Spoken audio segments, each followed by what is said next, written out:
TVC, a TV do Correio da Manhã.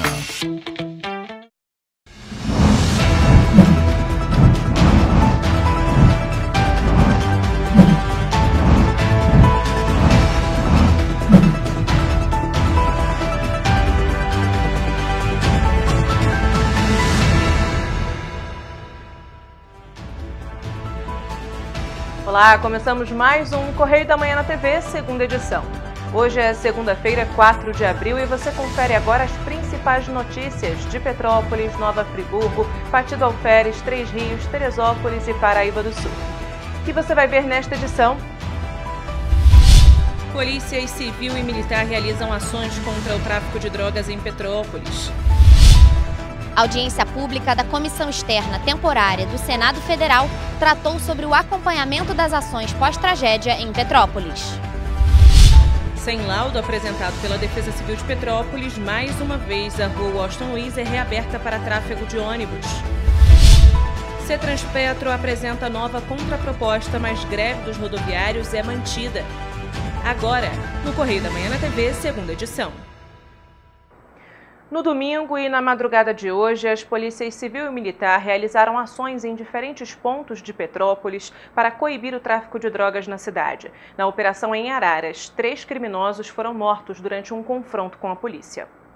Agentes da Polícia Civil e Militar receberam no último domingo informações de que um dos líderes de uma facção criminosa iria assassinar na noite do mesmo dia integrantes de uma facção rival na localidade de Araras, em Petrópolis. Após montarem um cerco, os bandidos chegaram e, assim que perceberam a presença dos policiais, dispararam contra os agentes. Os 3 morreram durante o confronto. Com eles foram apreendidos 2 revólveres, uma pistola e uma motocicleta. Já na madrugada dessa segunda-feira, um homem foi preso pela PM depois de ser flagrado no Itamaraty com 1.365 sacolés de crack, 2.895 cápsulas de cocaína, 210 trouxinhas de maconha e 5 tabletes da mesma droga, totalizando 2,5 kg. As 2 ocorrências e todo o material apreendido foram levados para a 106ª Delegacia de Polícia. Uma audiência pública na sede da Câmara de Vereadores de Petrópolis, realizada hoje pela Comissão Externa Temporária do Senado Federal, tratou sobre o acompanhamento das ações pós-tragédia em Petrópolis. A audiência compartilhou informações entre a Comissão do Senado e as comissões especiais da Câmara Municipal. Presidida pelo senador Romário Faria, a audiência também teve a participação do senador Carlos Portinho e membros do governo municipal, Ministério Público, Defensoria, Câmara de Dirigentes Lojistas e do Conselho Regional de Engenharia. Durante a sessão, foram compartilhados questionamentos e possíveis diagnósticos após a tragédia que atingiu a cidade. Já que a gente vem acompanhando essa tragédia já desde o primeiro dia, a gente sabe da tristeza que se abateu aqui em Petrópolis, não só em Petrópolis, no estado, também no próprio país. A tragédia, muitos mortos, muitos familiares perderam os entes queridos. E o objetivo dessa comissão é fazer com que a gente possa entender e dar alguns tipos de soluções para que outras tragédias dessa não aconteça, não só aqui em Petrópolis, como também no resto do estado. A audiência tem o objetivo de acompanhar a situação da cidade após as fortes chuvas. Foram tratados 4 principais temas: a prevenção e contenção de encostas, a necessidade evidente de moradia aos desabrigados, a saúde mental da população pós-tragédia e o acompanhamento da utilização de recursos federais e estaduais que foram enviados a Petrópolis. O governo do estado diz que está pronto para construir 1.000 casas. O governo federal diz, o Ministério, com o ministro Rogério Marinho, então ele é ministro, o senador Romário, ele diz que tem já 300 casas para soltar para Petrópolis, o que falta é terreno. Então essa comissão está se debruçando sobre a questão dos terrenos, isso também vai estar refletido no relatório. Durante a audiência, a sociedade civil foi representada por um grupo de pessoas diretamente atingidas pelas fortes chuvas. A promotora do Ministério Público Estadual, Zilda Januzzi, e o vereador Yuri Moura, presidente da Comissão de Direitos Humanos, foram aplaudidos de pé após suas falas em defesa de medidas urgentes para a população. Então, acho importantíssimo que exista na cidade abrigos temporários, né, para se pensar nisso. E precisamos pensar numa política de bem-estar animal que a cidade não tem. Não é verdade? Então, nesse momento, os animais foram resgatados pela clínica pet, pelo GRADE, que fizeram trabalhos voluntários, mas eles têm a obrigação disso? É para ontem a apresentação de um cronograma de obras. Ninguém na rua, ninguém de nós aqui, vereadores, está entendendo o que está acontecendo do ponto de vista de intervenções. Eu abri a internet hoje de manhã e vi lá uma crítica ao governo municipal quanto à obra da Washington Luiz. Mas aquilo é do Estado. Aí, ao mesmo tempo, eu olho lá para o Caxambu, perto da minha casa, foi ventilado que é o Estado que vai fazer lá. Mas foi o município que se apresentou, o prefeito foi lá. É fundamental que a gente consiga aí, junto do vereador Fred Procópio, que preside a comissão também de obras, a comissão especial, que o governo do Estado e o governo municipal, junto do governo federal, se entendam e falem qual é o roteiro, e falem quando começa tal obra, quando vai ficar para depois a outra. Porque o grande erro da tragédia tem sido a falta de comunicação social.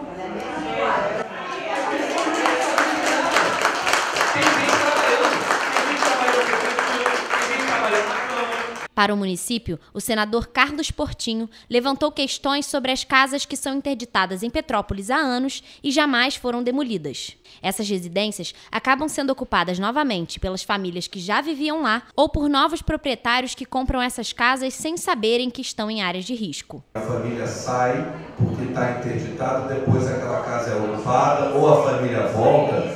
Quem é que está mapeando a demolição dessas casas? Isso é fundamental. Casas essas que foram interditadas, toda a rua, por inteira, a rua ligando a Lagoinha até o final do Alto Remates, foi toda interditada. Muitas pessoas até hoje não receberam, e algumas delas foram indenizadas. E algumas delas que foram indenizadas, vereador Yuri, elas conseguiram receber um dinheiro do Estado. Algumas no final agora conseguiram os apartamentos no Vicente Rivete. E as casas não foram demolidas. E agora, vou dizer aqui para os senhores um crime grave. Essas casas estão sendo vendidas, inclusive vereadores e senadores da República, e o Ministério Público Estadual, a qual confio muito, representado aqui pela doutora Zilda. Está aqui, ó, na internet, vendendo as casas. Isso aqui é um motivo de muita tristeza para as pessoas que saíram dali e para as pessoas que estão ali nesse momento, que compraram uma casa de boa fé e vai ter que agora sair, porque isso é crime. Também foi citada como primordial importância a reconstrução da imagem de Petrópolis para que novos empresários se interessem em trazer os seus negócios, retomando a economia municipal. Diversas medidas, como a isenção do IPTU, da taxa de lixo e a redução do ICMS a 2%, são promessas que pretendem chamar novos negócios. O setor foi fortemente atingido em diferentes regiões da cidade, principalmente no centro histórico, onde muitos empresários perderam mercadorias e a esperança de um recomeço. Hoje, a Companhia Petropolitana de Trânsito e Transportes reabriu a Rua Washington Luiz, principal ligação entre o centro de Petrópolis e o Quitandinha. A via tinha sido interditada novamente de forma preventiva no último fim de semana. Carros estacionados às margens do rio, fluxo normal de pessoas e de veículos.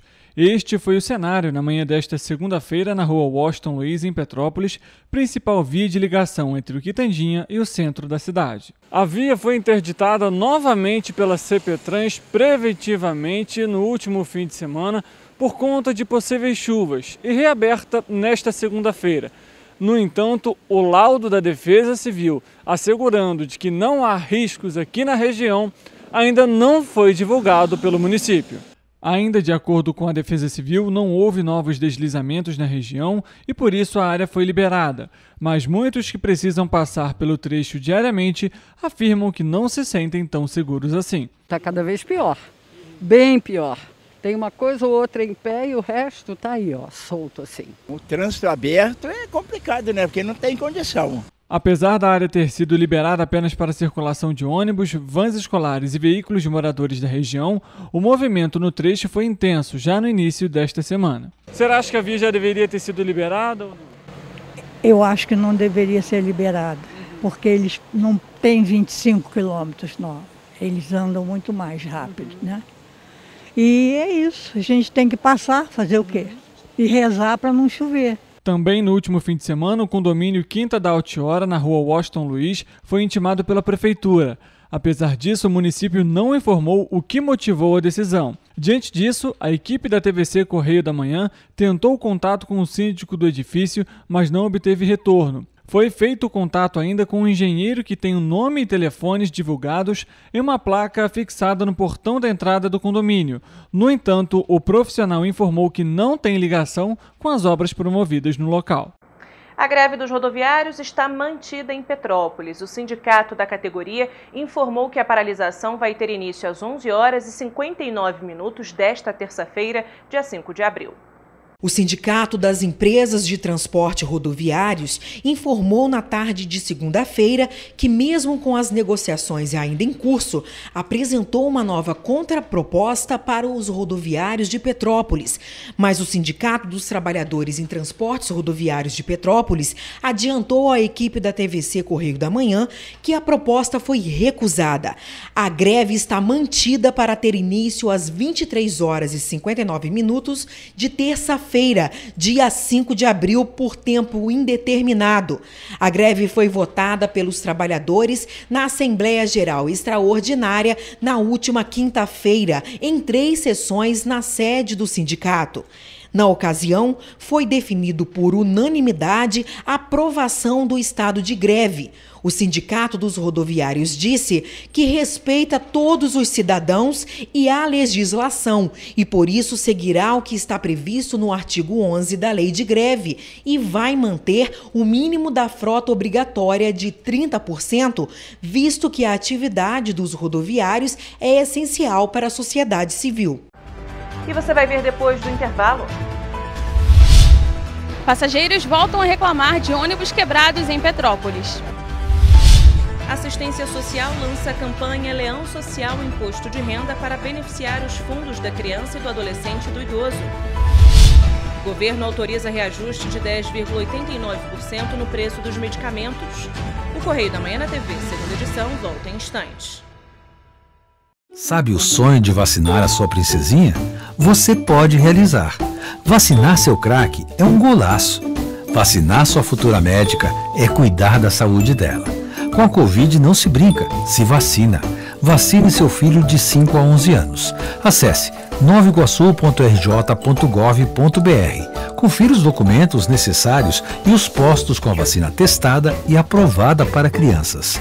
Prefeitura de Nova Iguaçu. Já imaginou melhorar seu estado, sua cidade e a vida de sua família com um aplicativo? Alerge já! Chegou o Legisla Aqui. Tudo sobre seus direitos e um canal para você mandar e apoiar ideias que podem virar leis. Tem uma ideia boa? Sugira. Quer saber se é legal? Consulte. Tem dúvidas ou sugestões? Converse. Curtiu? Baixe o app. Legisla Aqui. É a Alerj mais perto de você.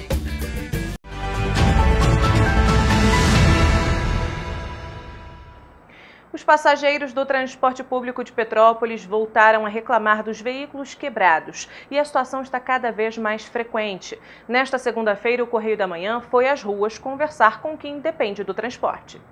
Não é de hoje que os passageiros do transporte coletivo de Petrópolis reclamam da manutenção ruim dos ônibus. No terminal rodoviário, as filas são intermináveis. A revolta de quem depende dos ônibus é notável. Na localidade do Vicenzo Rivete, os moradores reclamam que os veículos quebram frequentemente e andam lotados. Bom, o Carangola é a comunidade do caos a nível transporte público. Hoje eu peguei um 615, que faz a linha, a via Carangola, Terminal Correias, e tinha pelo menos umas 150 pessoas dentro de um ônibus. É imoral a forma como nós estamos sendo tratados. Nós andamos de rivete que quebra pelo meio do caminho. Hoje não fez depois de 7 horas. Não sei que horas teve um rivete depois das 7 da manhã. Porque eu precisei pegar um ônibus que não é o ônibus que serve diretamente à minha comunidade para fazer integração no Palhoça. As reclamações são constantes. Aqui na rodoviária, esse ônibus da localidade Meio da Serra chegou aqui já quebrado. A fila não parava de crescer. Os passageiros que estavam dentro foram encaminhados para outro ônibus que acabou de chegar e, como vocês podem ver, está saindo agora com a superlotação. Eu mal entrei, o motorista falou, não podemos sair porque está quebrado. E aí eles não querem que a gente saia, eu vou para outro carro, não sou obrigada a ficar ali dentro. Todo dia, então, a gente está tendo que lidar com ônibus quebrado na serra, quando não quebra aqui no ponto final, quebra na serra, entendeu? A gente chega atrasado no trabalho, as crianças chegam atrasadas na escola, tá uma pouca vergonha de ônibus mesmo. Muito difícil para a gente, de todas as comunidades, principalmente no meio da serra, que não temos outra alternativa de ônibus, nem Uber a gente tem. Então é muito complicado, tá muito complicado mesmo. Muito constrangedor, né? A gente quer ir embora e o carro está sempre quebrado. Acabamos de entrar, ele não sai de ré. Aí estamos aguardando outro ônibus, o fiscal resolver para a gente continuar trabalhando. De acordo com os moradores, as condições das ruas da RJ 107, mais conhecida como Serra Velha, principalmente após as chuvas, dificultam a locomoção dos ônibus e geram atrasos. Isso é todo dia. Lá embaixo na Serra Velha, toda vez deixa os passageiros a pé. Pelo menos 2, 3 vezes na semana os carros ficam quebrados. Já está até acostumado já. Esse sofrimento aí, meio da serra, é sempre assim. Toda vez. Eu estou acelerando para vocês não escutar a matéria. É de propósito, já está acostumado a isso, a gente já está acostumado. Teve aquele problema da rua que caiu lá na serra lá com essa chuva, entendeu? A gente passa a maior dificuldade de negócio de ônibus lá embaixo, entendeu? Preciso trabalhar, que eu trabalho na construção civil, eu trabalho cedo. E tem vezes que a gente bate cartão, chega atrasado no serviço por causa do ônibus. Tem horas que o ônibus não cumpre o horário certo, está sempre quebrado. O governo federal autorizou o aumento no preço dos medicamentos em 10,89%. Quem faz uso contínuo de remédios em geral diz não saber como vai fazer para arcar com mais este aumento.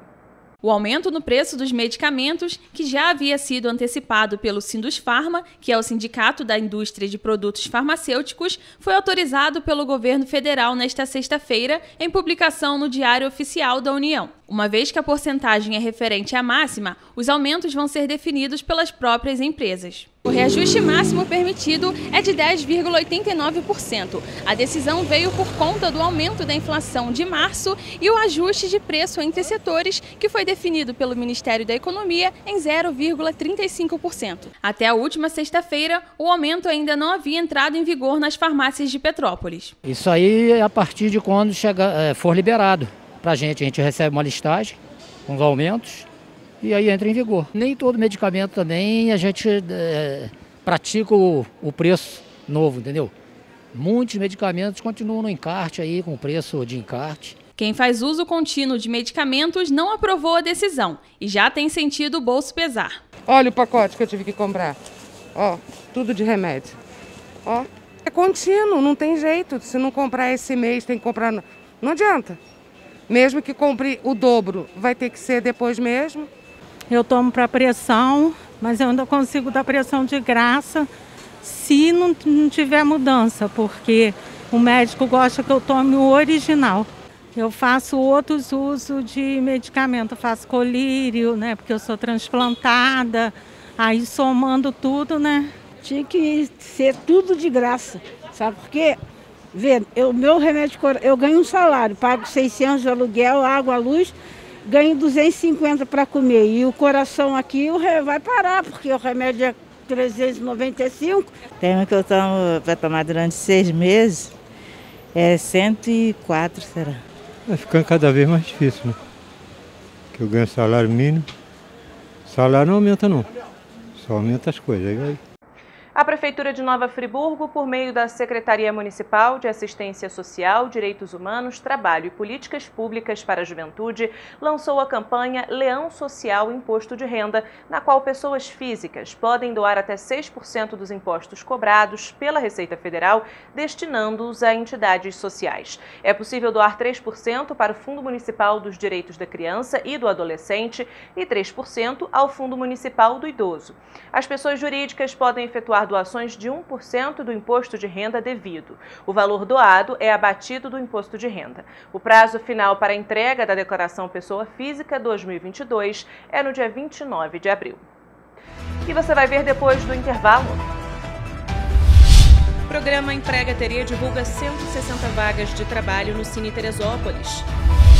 O programa Saúde na Escola leva ação educativa para alunos do EJA. Doenças renais em animais de estimação podem ser evitadas. O Correio da Manhã na TV, segunda edição, volta já. Já imaginou melhorar seu estado, sua cidade e a vida de sua família com o aplicativo? A Alerj já! Chegou o Legislaqui. Tudo sobre seus direitos e um canal para você mandar e apoiar ideias que podem virar leis. Tem uma ideia boa? Sugira. Quer saber se é legal? Consulte. Tem dúvidas ou sugestões? Converse. Curtiu? Baixe o app. Legislaqui. É a Alerj mais perto de você. Sabe o sonho de vacinar a sua princesinha? Você pode realizar. Vacinar seu craque é um golaço. Vacinar sua futura médica é cuidar da saúde dela. Com a Covid não se brinca, se vacina. Vacine seu filho de 5 a 11 anos. Acesse novaiguaçu.rj.gov.br. Confira os documentos necessários e os postos com a vacina testada e aprovada para crianças. Prefeitura de Nova Iguaçu.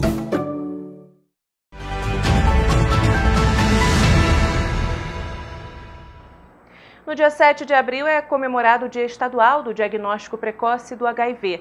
Em função desta data, o Programa Municipal de IST/AIDS Hepatites Virais da Secretaria de Saúde de Nova Friburgo vai realizar nos próximos dias 5, 7 e 12 de abril a testagem rápida para HIV e sífilis. O objetivo é chamar a atenção da população e dos profissionais de saúde para a importância do diagnóstico precoce. Segundo o boletim epidemiológico HIV/AIDS do Departamento de Vigilância do Ministério da Saúde, de 2007 até junho de 2021, o Brasil tem registrado anualmente uma média de 36.800 novos casos de AIDS.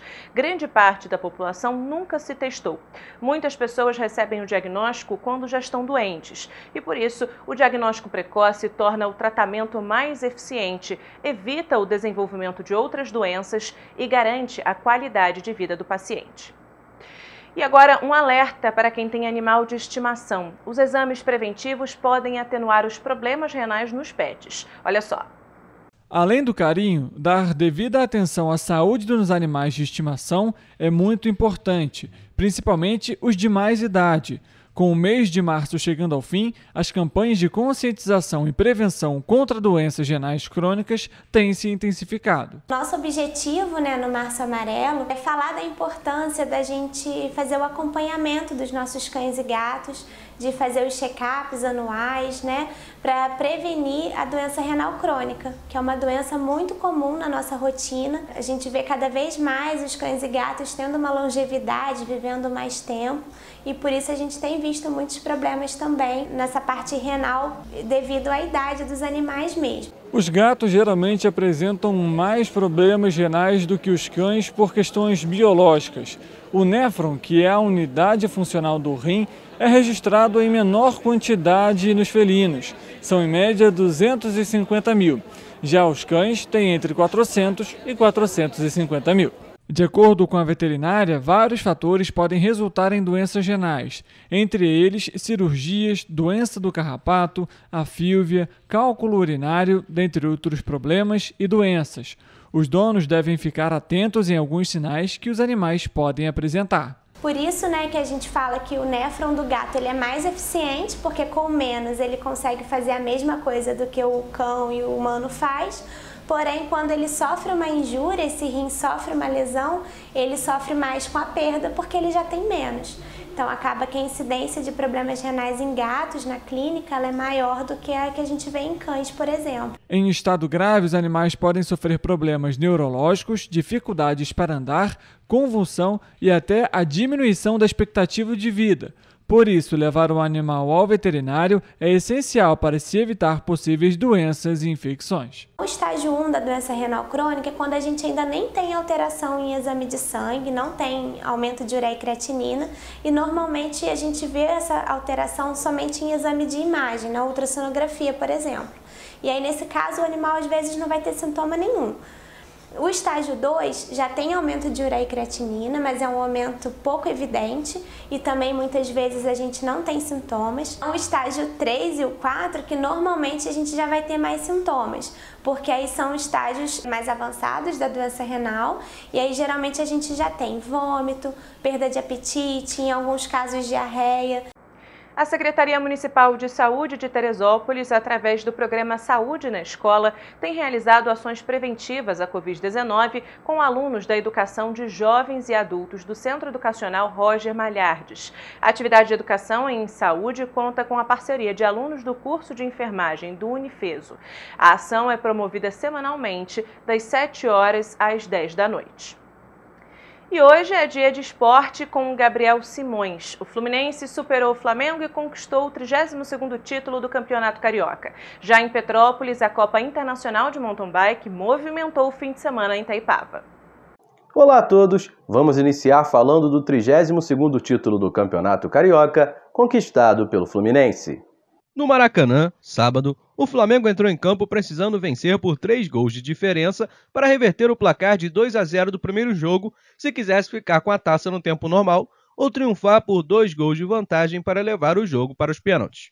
O rubro-negro conseguiu até abrir o placar com esse gol de Gabigol. Mas, ainda na primeira etapa, Cano deixou tudo igual e definiu o placar que garantiu a festa e o 32º título do Campeonato Carioca do Fluminense.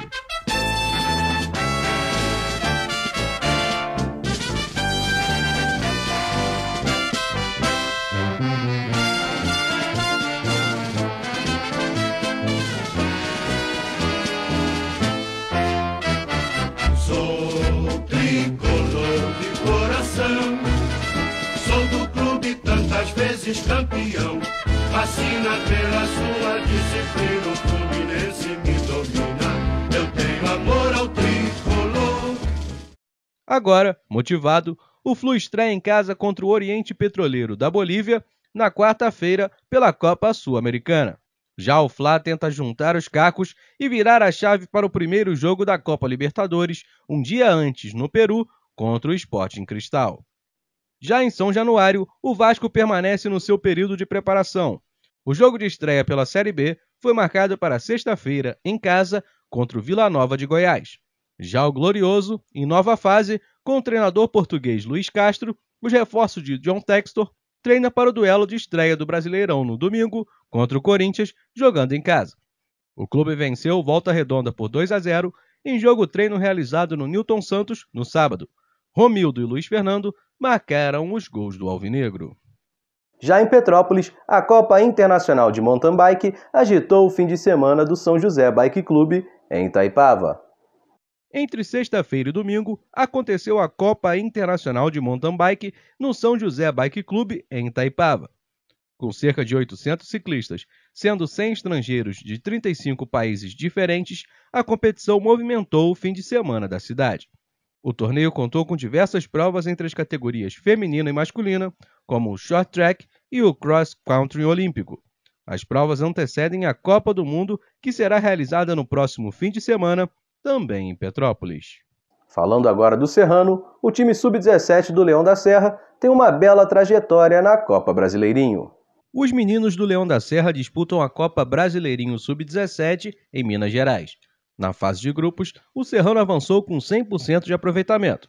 Em 3 jogos disputados, foram 13 gols marcados, nenhum sofrido, primeiro lugar no grupo e melhor campanha da competição, ao lado do Inter de Minas. Na segunda fase, eliminou os meninos de Ouro com uma vitória por 3-1. Já nas oitavas, eliminaram o Caieiras nos pênaltis após empate por 1-1 no tempo normal. Então, essas foram as informações do esporte de hoje. Um grande abraço. Vamos agora a outras notícias. A situação dos rodoviários continua incerta com relação à greve. O CETRANSPETRO atualizou no final da tarde dessa quinta-feira a decisão do Tribunal Regional do Trabalho, que definiu por meio de decisão liminar que o Sindicato dos Trabalhadores em Transporte Rodoviários de Petrópolis não pode realizar, neste momento, a greve da categoria. A decisão destaca o período das negociações, que ainda estão em curso, além de uma nova audiência de conciliação que está prevista para os próximos dias. Em caso de descumprimento, a liminar estabelece multa diária de 100 mil ao Sindicato dos Rodoviários. Amanhã a gente está de volta com muita informação e as principais notícias de Petrópolis, Nova Friburgo, Pati do Alferes, Três Rios, Teresópolis e Paraíba do Sul, que só o Correio da Manhã na TV, segunda edição, traz para você.